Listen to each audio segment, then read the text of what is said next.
বরানগর মঠ স্থাপিত হওয়ার প্রথম অবস্থায় নরেন্দ্রনাথের একবার খুব পেটের অসুখ করে।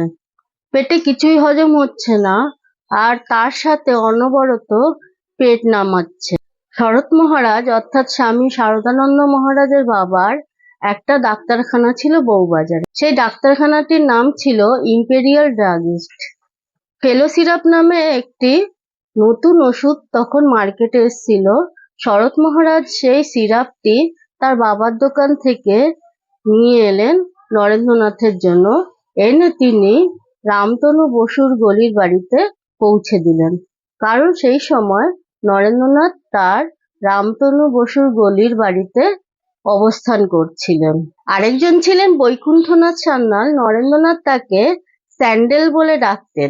সান্যাল মশাই সেই সময় গভর্নমেন্ট স্টেশনারি অফিসে সামান্য কেরানির চাকরি করতেন।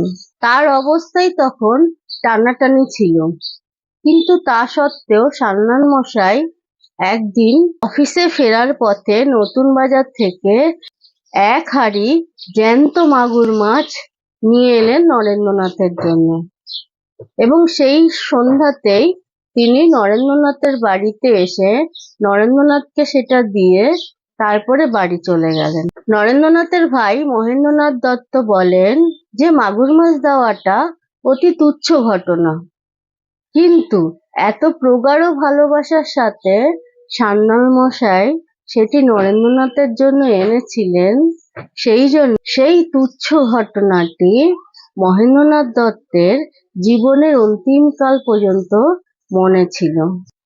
এই ঘটনাটি শুনে আপনাদের কেমন লাগলো জানাবেন, আর আপনারা সকলে খুব খুব খুব ভালো থাকবেন। আজ আসি। ওম শান্তি শান্তি শান্তি। হরি ওম তৎসৎ।